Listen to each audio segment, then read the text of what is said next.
this one tonight, heading into, obviously it's somewhat of an extended break, not really too much, but to beat a team like Washington, what does it mean for you guys? Yeah, they're a championship team, no matter who they put on the floor, in part because they have a championship coaching staff and they have a championship culture. So you just have to be ready to play. And, we challenged each other just to have more energy coming into the game. And I think we did from beginning to end. And we didn't expect it to be easy. So it came down to the final seconds, and we were able to execute one more play more than them. You said beforehand that you wanted Cheyenne to put a lot of energy early on. Did you see that from her tonight? Does she continue to just have a really good start to the season? Yeah, I think she did. I think she did. But me, I'm greedy, so I'm going to want more. Because she's capable. But she did a good job tonight. She did a good job of playing against their physicality. We didn't get many foul calls as far as trying to score the ball in the paint. And so we only took 6 free throws, but we dealt with it. And Cheyenne was a big part of that. Appreciate it. Thank you. Eric Wilson. Coach, congratulations. It seemed in the first half of the game that transition buckets were not really moving as smoothly. Do you mind speaking about what changed in the second half? And then, of course, I got to ask you about Diamond, because when you needed her, she was there for you. Yeah, as far as transition buckets, I think it was a problem of communication, and we weren't communicating, and they were beating us on the backside, so they got a couple of layups. We made sure that we cleaned that up for the second half, and the players did a good job of that. As far as Diamond, she's coming. I think I know the public wants to see it. We want to see it, but she's on her way, and she's still the player that that represents what we do. Like I said, she's an all WNBA player. And so once she's ready, you're going to see her doing more things like you saw her doing in the playoffs last year. It's just a process, and we're here for it. So we're her biggest supporters, and in clutch moments like that, we trust her, and she may do. And my last question with you, Coach, I saw you kind of give Ruthie give her the nod tonight when she came off the court. Just speak to her production, and is she falling in line with what you expecting of her? Her minutes were huge. She grabbed almost a fifth of our rebounds in 7 minutes. So she had 2 offensive rebounds. She finished with 6 rebounds for the night in just 7 minutes, and I thought that was big. And so she was in on a couple of the key stops, and we just thought her minutes were huge, and we used it to give Cheyenne a break, and that's a break that Cheyenne needed. So we don't have any drop off from a rookie. We think that's a big deal. Thank you again. Michelle Vopel. Yeah, Coach Wade, can you talk both first on offense and then on defense? The fact that your offense now has multiple players that could take big shots. You just have a lot of people who are threats, and how tough that makes you guys to guard. And then on the defensive side, like you said, when you guys needed to make big stops, including at the end, you were able to do that. And just how happy you are with defensively where you guys are. Offensively, we do have threats, and we're happy about it. I think the biggest thing is that our threats are so willing to share with each other. Sometimes you get so many threats on the team, and it's hard for them to, you still want to prove something, you want to find yourself. But we have a system, and they respect it, and they really have a good chemistry with each other. So when you have a game like that, out of I want to say out of 3 out of our 4 games, the games that we've won, we've had over 24 assists. And for me, that's really special. So that means everybody's sharing. And like the old saying, sharing is caring. So I'm good with that. Defensively, it was about our energy, enthusiasm, and our communication. And we really talked at the end, and we changed the schemes a little bit to something that they hadn't seen. And so it helped us out in the end, I think. Thank you. Charles Hallman. Congratulations, Coach, on your win. You survived the first week off the wobble. What things you feel your team needs to do as you get a couple of days break and trying to continue in this season? we have to get healthy. We have to get healthy. So, we're going to have Steph come back pretty soon. We have Sydney Colson. She'll probably play the next game. We have 2 days off. And that's really something that, we don't get for, the whole month of August. So we get 2 days off, and then we have 10 games straight where we have a day off in between. But we have to take advantage of it. And I don't really want them looking at the gym on the day off. I want them to just relax and get their minds right and just get their bodies right and things of that nature. So we'll do video work and some film work tomorrow. But other than that, I think they just have to get their minds and their bodies right and kind of step away from it just for a little bit. Congratulations again. Good luck. Thank you, guys. Doug Feinberg. Hey, Coach, can you talk about Gabby's performance tonight? She, again, hit a bunch of threes for you. They're pretty big. She's becoming a huge three-point threat for your guys' offense, it seems. Yeah, there's something that she worked on for the last 12 months. She's worked on it really, really hard. And, we're happy that when she gets separation, that it opens up even more space for driving lanes. It opens up more space for post-ups. And the fact that she's so multifaceted that she can play 1 through 4 positions, it kind of gives us a different look. I think the most interesting thing is that when we script and plays, we have to put her a little bit everywhere so she can understand. But no, it's really good, her being able to stretch the floor and being another threat, that kind of threat from her we're not having last year. And having that, it was big, Now we just have to clean up the turnovers that she had tonight. Thanks, Coach. Michelle Vopel. Yeah, Coach Wade, you mentioned that Sydney might be able to play next game. Is she through her 4-day quarantine, or does she have a little bit more of that to go, or has she been able to work out at all with you? And what do you think she'll be able to bring to you guys? So she's not through it yet. She should be through it on the second day of our day off. So we have to respect that. We have to have negative tests, of course, but she's had negative tests consecutively, and she's quarantining here on campus. And what do I think she can bring? I think she can bring a level of energy. I think she can keep our pace up when Sloop comes out the game. Gabby's a different guard. She's probably going to push the pace more on misses, but on makes. Sydney will be able to do that, and that's another facet that we need. Defensive pressure on the ball, but I know she's probably not in great shape yet. But we expect to get her there. We were just happy to survive the first week, and hopefully next week we can get everybody healthy and get everybody in the gym and maybe have more pieces that we can play to. Is that, Coach, with you mentioned people being healthy, what about Steph Dolson? Where is she now in the health? Yeah, so I was talking to somebody earlier before the game. I think it was Eric, when I said that she was today is Saturday. I got lost on the day. I was like, today is her last day in the boot, and we have to do some strengthening. And we have to verify that she doesn't have any pain. So we'll probably do it tomorrow, Sunday. And we'll probably strengthen her up the next 2 or 3 days, and we'll see if she can play in the next game, and if she can't, we'll hold her out and she'll play the following game. But we just have to make sure that she's healthy. Thank you. Jason Palmer. Hey, Coach, congratulations on the win. Thanks, Jason. You're in a unique position in that you're the architect of this team and you get to coach them. What was your philosophy as you were putting this team together in the off season?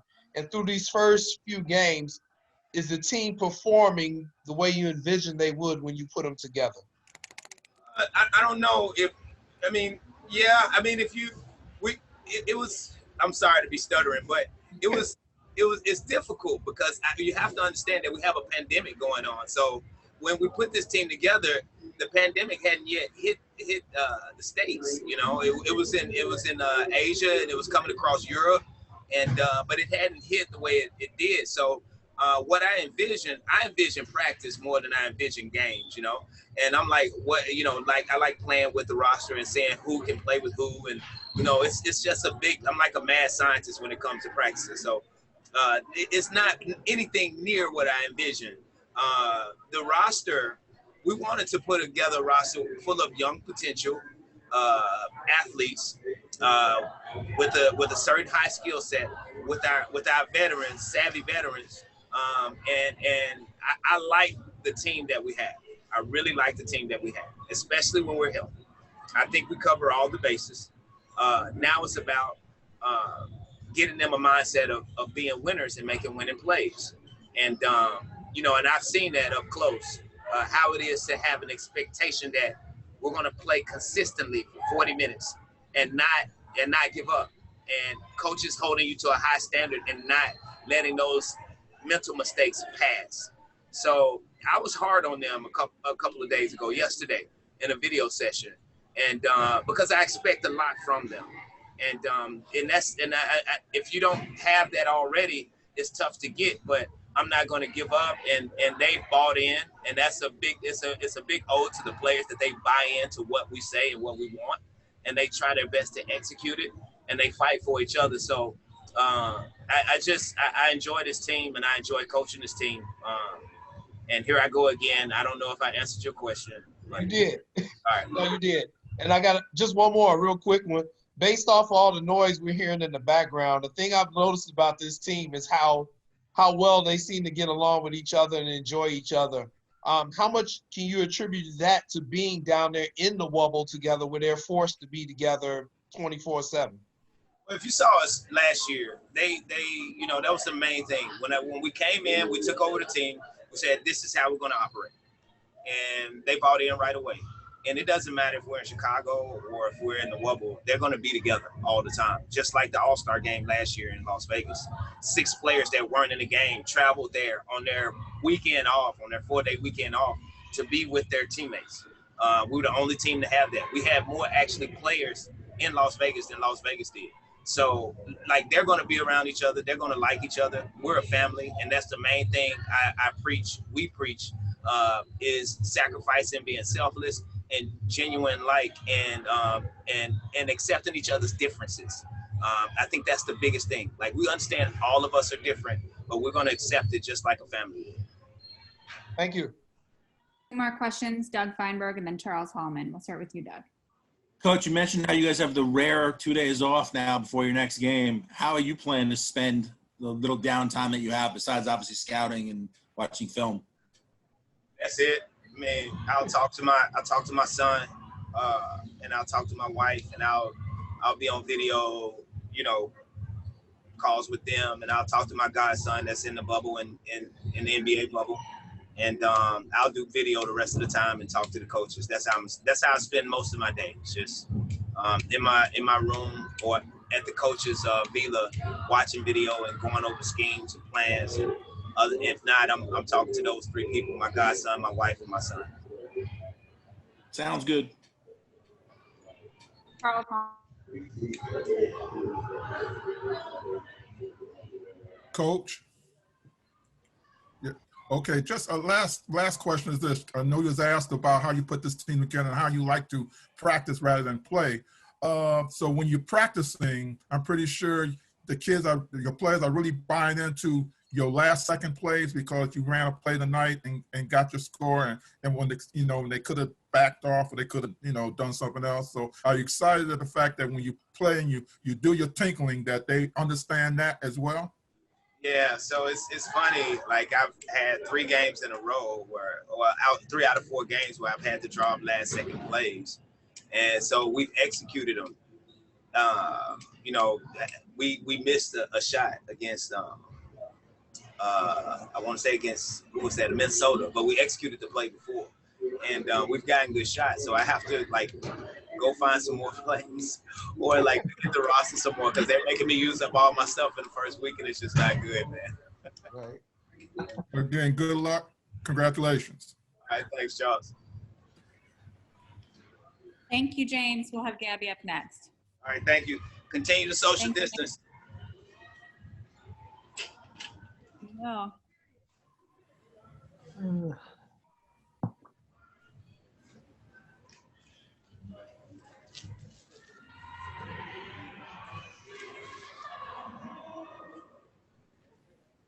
Hi, Gabby. Hello. We'll start you with Charles Hallman.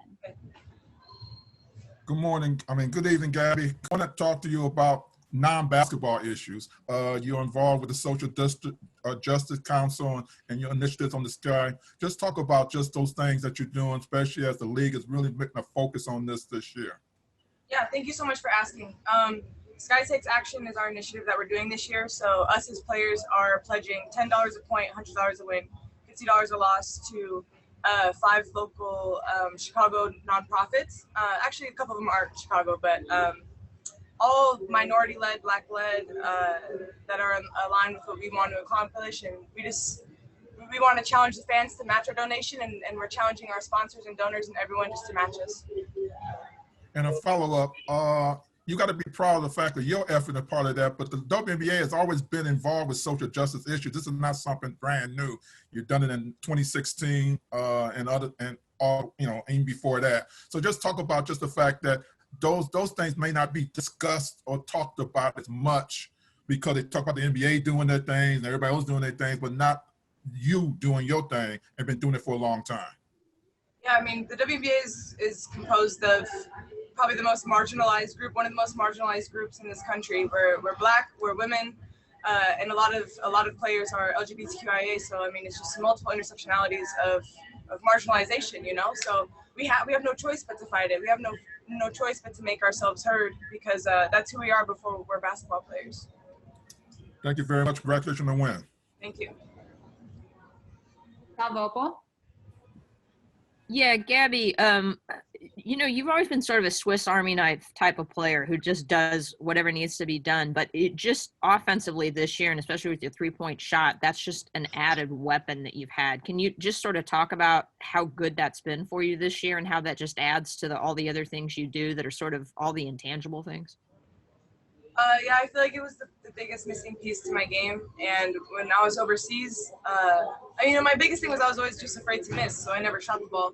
And overseas, James put me in touch with Nico Perez, who I worked with in Montpellier. And then coming back here, you know, continuing to work with Emre and Olaf and James as well, I've just found my confidence and I've been okay with missing. Last game I was 0 for 6, but it's just I got to get mentally just to keep shooting.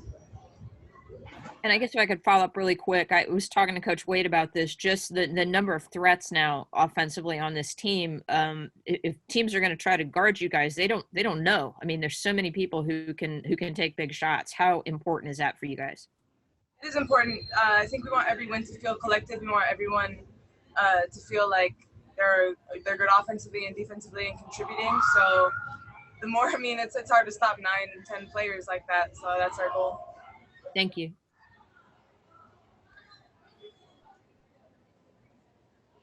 Erica Alea. Thank you. Gabby, I wanted to ask a little bit about, Coach Wade mentioned that you only got to the line as a team 6 times.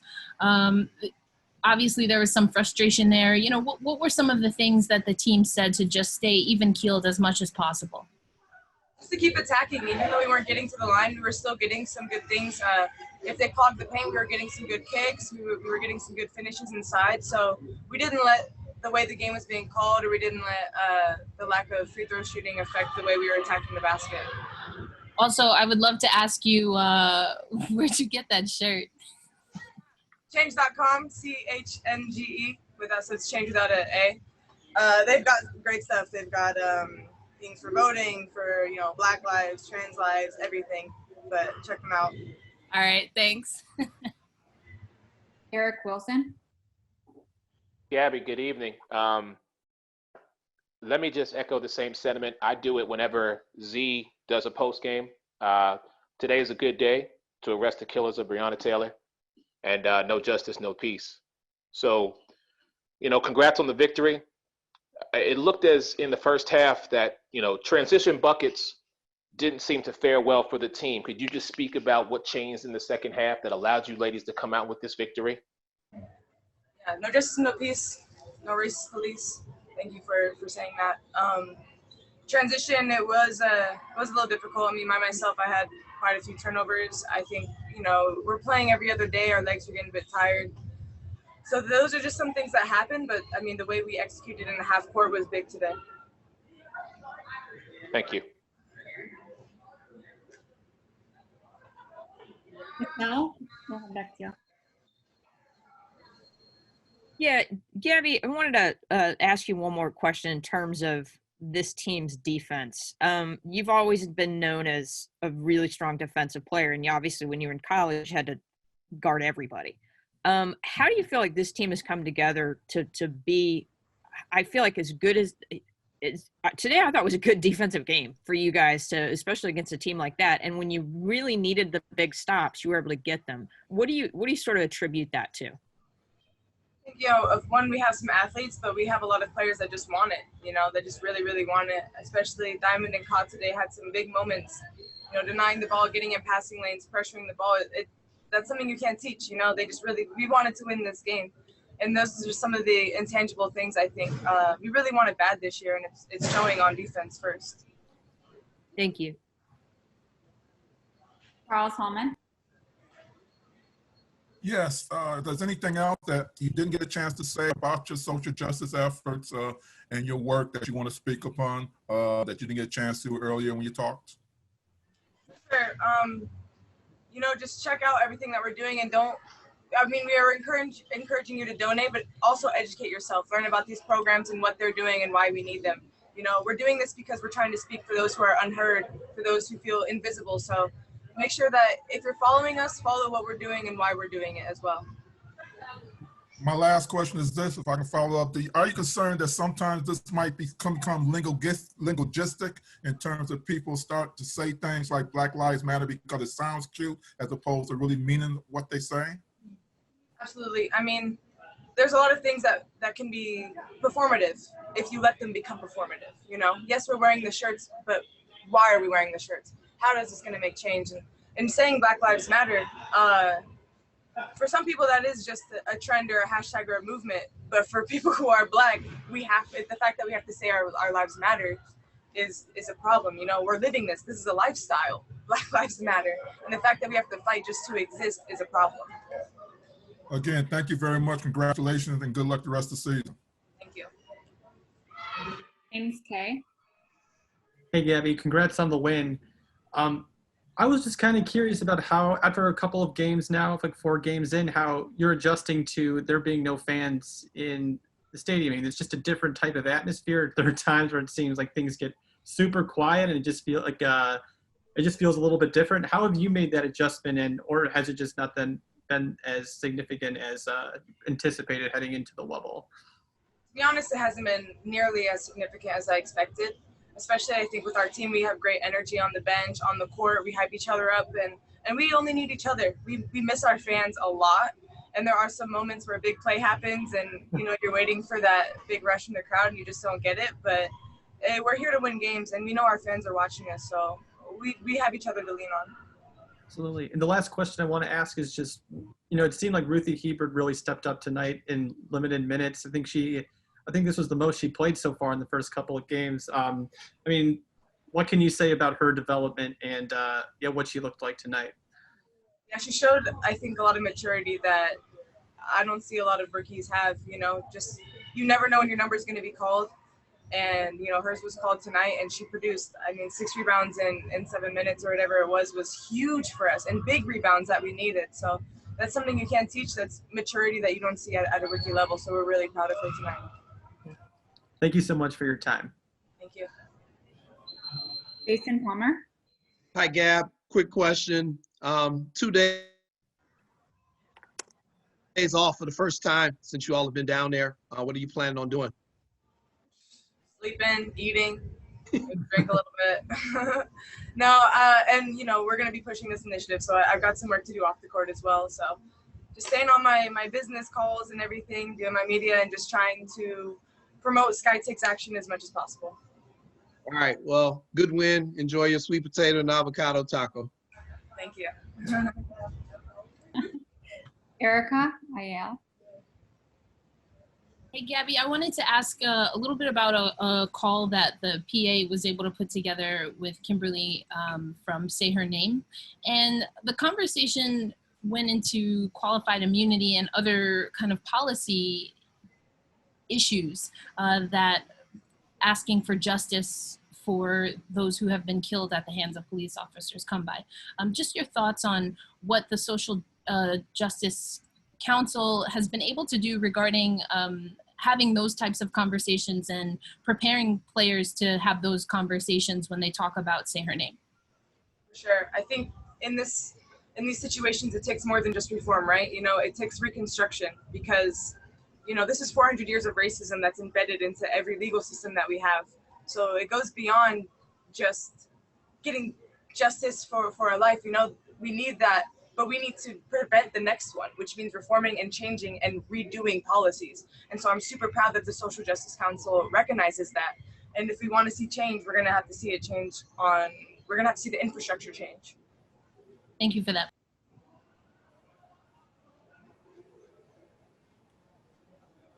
Two more questions. Charles Hallman, we'll head back to you. Thank you very much. I appreciate this time. I know, Gabby, we're still asking you about social justice type of things, but just in terms of how personal this has been. I mean, we have a pandemic and we had things happen here in Minneapolis with the George Floyd murder. You got Breonna Taylor. You got so many things going on. How personal and effective this has taken to you and have not tried to distract you from basketball? I think for any of us, it's traumatizing.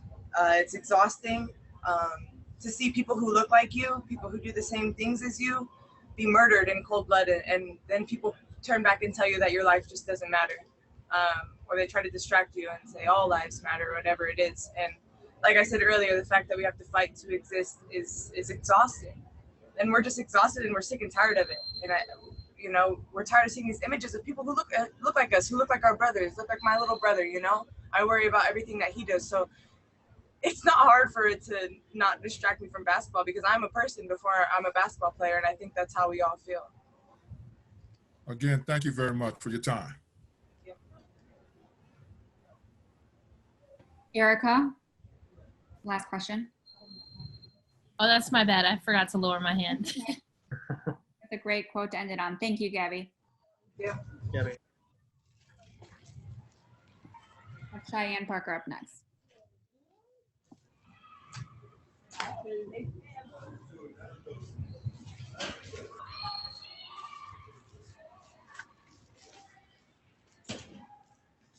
Oh, I'm like, the ice is, I thought it was wet, but it was from her ice. We're fine. We're good.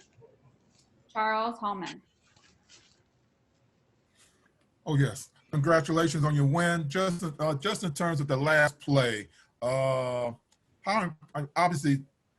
important that was to execute that in such a way, because it could have went any way and could have not worked the way you wanted to. But just in terms of talking about that last play.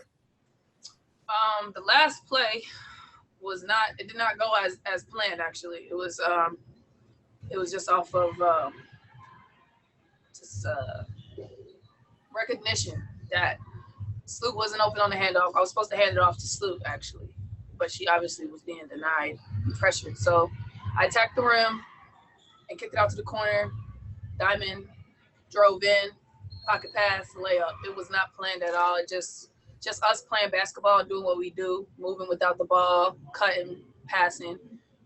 Something that we work on a lot called beautiful basketball. I think that's what helped us get that done. Thank you very much. Congratulations. Thanks, sir.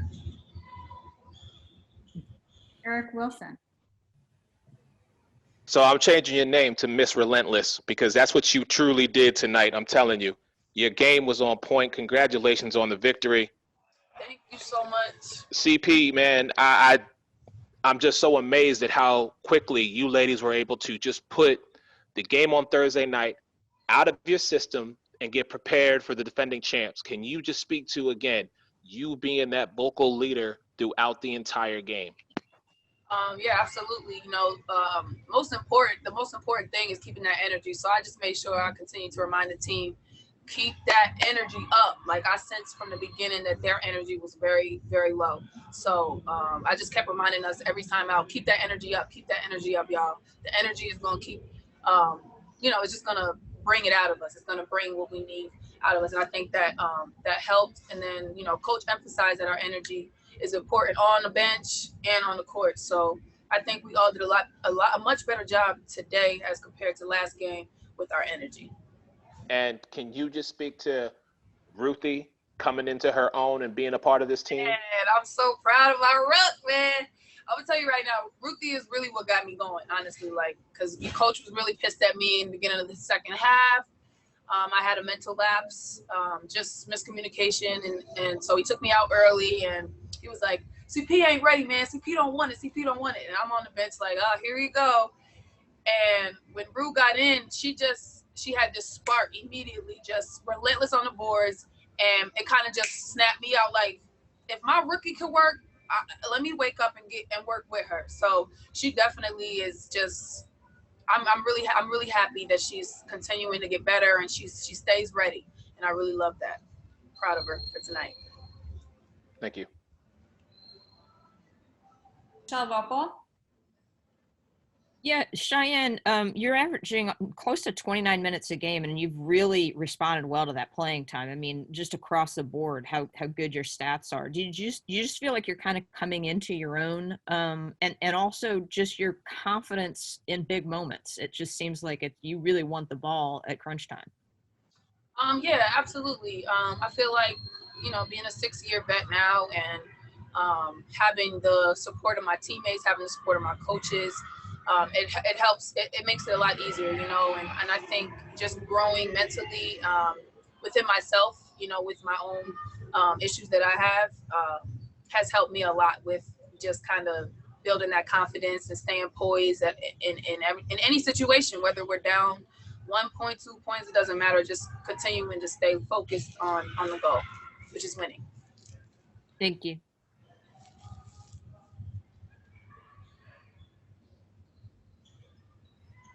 Owen Pence. Hi, Cheyenne. A lot of people are going to talk about your buckets in the fourth quarter there, but can you tell me what you saw in that final defensive possession that led you to go trap Miesemann? Well, I didn't want to risk a wide open layup, and I knew that her on the baseline, she wouldn't be able to see much or do much if I came and swarmed her. So I just went for it. Sometimes you just got to go for it. Thanks so much. Yep. More questions. Michelle Vopel, we'll go back to you. Yeah, I talked to your teammates about this a little, or to your teammate, a little Gabby, a little earlier. This team's being able to go to a lot of different people, at big moments. It just seems like there's a lot of confidence factor. How difficult do you think that makes you guys to guard? Extremely. That's what makes us the championship team that we're going to be. Just the threat is, 1 through 8, 9, whatever we have right now. The list goes on with the players that aren't even playing right now that we miss. Just like we were just saying, just imagine if we had Gentel here. Just imagine if we had Dolson playing tonight. The talent is just endless. Like I said, our offense, we may have times where we struggle to score, but our offense is usually very effortless just because of all the talent. And so it makes it hard for other teams to defend. The biggest thing for us is making sure that we defend, and it's a dub. Thank you. Last 2 questions, James K. and then Charles. James. Hey, Cheyenne. Congrats on the win tonight. Diamond looked so great tonight, not even just as a scorer, but the way that she found you a couple of times and just as a distributor. Did you notice, entering training camp, her development in that area of her game, or is this something that she is just kind of working out as she plays more basketball? I think that with everything going on with Diamond, recovering from her injuries, and just kind of coming back into her own as a player, I think it's actually helping her learn more about distributing the ball in certain times. For example, usually she'll just go get a bucket, but then, she's starting to realize, I got my teammate right here wide open too. So I think she's just coming into her own as well.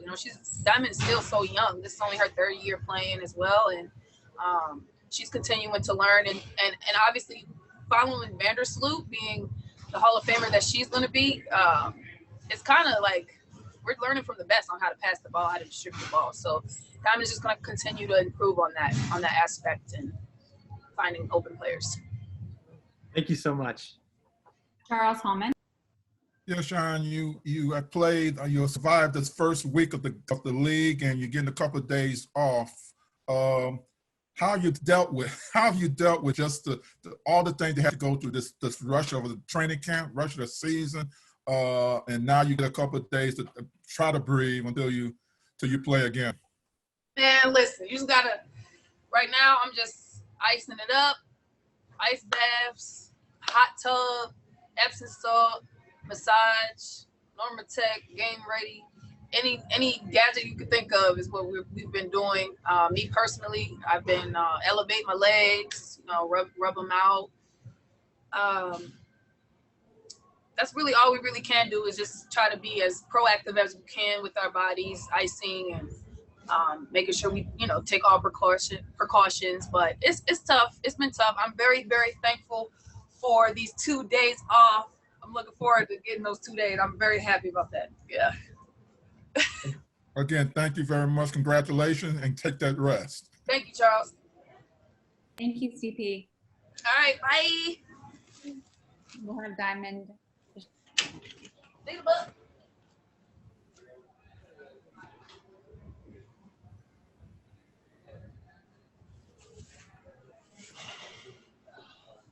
Hi, Dee.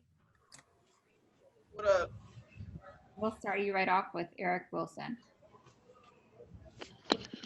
Diamond, good evening. Congrats on your victory. Thank you.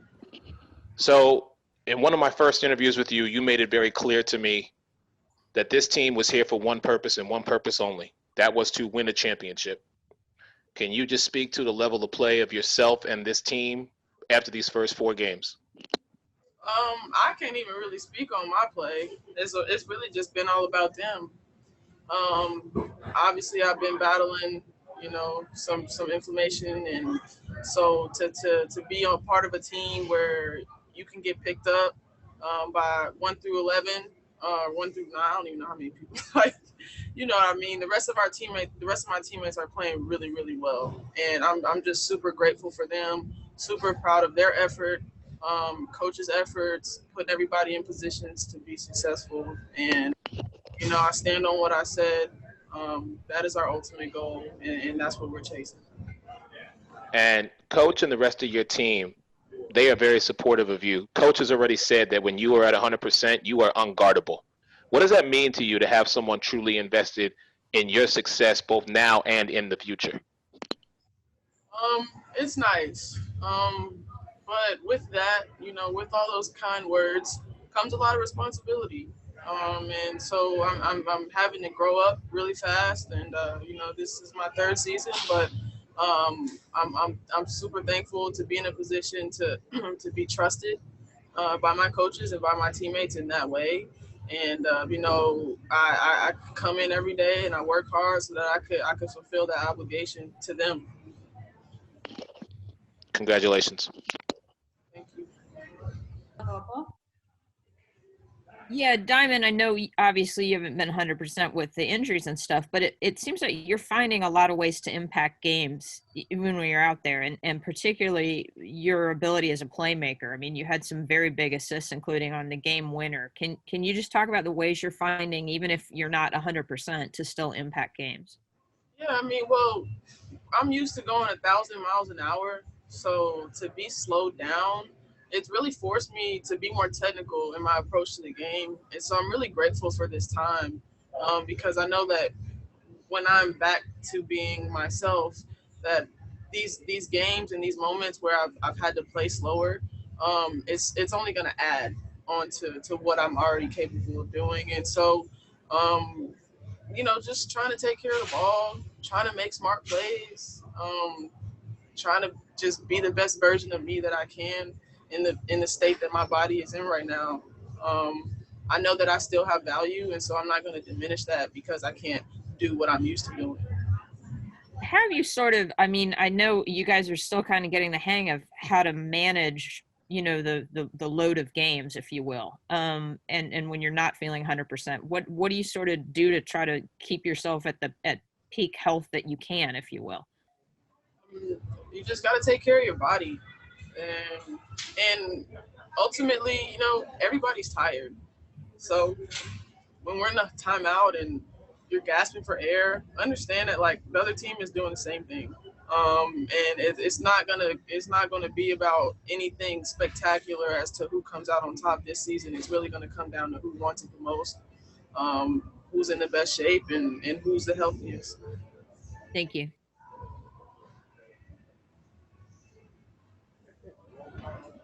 Baxter. Hi, Diamond. Thanks for taking the time. I just wanted to ask you, how is Sky for Change serving as an extra motivator for you this season?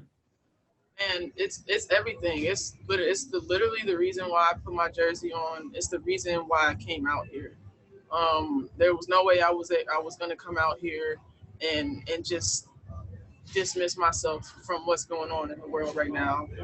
So to have partnered up with Athletes for Justice and my teammates and everybody else, our sponsors, to be on board with this, it's all the motivation that any of us needs on game days, to know that we're raising money for these nonprofits and working towards improving our community, our home in Chicago. Can you just talk about how, those discussions and that process came together, obviously, with Sam Acho and just, people around Chicago, things like that? Yeah, well, it was really divine, honestly. I mean, Sam and I got connected a few weeks before I came out here, and it was just me. I was the only female athlete that was involved in Athletes for Justice. And when we got out here to Bradenton, we had a team meeting just to talk about what we were going to do. There's a lot of symbolism. There's a lot of I don't want to call it empty, but we wanted to make sure that we were being active in our approach and making sure that we were actually doing something. And so I kind of just brought it up in the team meeting, like, hey, you guys, this is something that I've been a part of. I think it would be really cool for us. And, everybody was like, yeah, like, absolutely. That sounds like a great idea. So got with Gabby, obviously, who's one of our player reps and very passionate about civil rights and African-American rights. And we just got the ball rolling that way. Appreciate it. Thank you. Erica Ayala. Yes, thank you. I actually wanted to riff off that last question a little bit, Diamond. I think as we see other leagues, particularly men's leagues, come back, there is a struggle that athletes and leagues are having to, one, get on the same page with each other, but then also find ways to be supportive that, as you said, isn't empty. I mean, what do you think, just to reiterate, has worked particularly looking league-wide between the players and the WNBA? Well, there's a lot actually going on right now between the league and the players. We have these calls where we talk about voting and we talk about what's going on in the world. I think the league has been really, really hands-on as far as trying to make impact and educate us and inform us. As I feel like our league has always been at the forefront of anything, and so we want to make sure that our message is clear and that we're as educated as possible so that when we leave this place, we all can go back to our respective cities and be ready to take on, the world and be ready to continue this fight that we're obligated to and that has been passed on to us from former players. Everybody has always been in this fight together, and so we can only keep that up. Jason Palmer.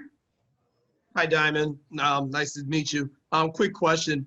Do you think a lot of that is also because the players in the WNBA are also wives and, more importantly, mothers, so that these issues are extremely important to you all? I mean, not only that, we're just marginalized. Like, you want to talk about LGBTQ plus, we had that. You want to talk about minorities, we had that. On top of that, we're women. There's no way we could not stand firm and fight for these rights, especially in a time like this. It is our duty. Thank you. Thank you so much, Diamond. Thank you. Have a great night. Thanks, bye. Y'all. Peace, love, and hair grease. And thank you all. We will send you transcriptions and video and B-roll after this. And have a great Saturday night and the rest of your weekend. Bye. All right. Thanks, Kelly. Bye. Enjoy your weekend too, Kelly. You too. Jason, bye.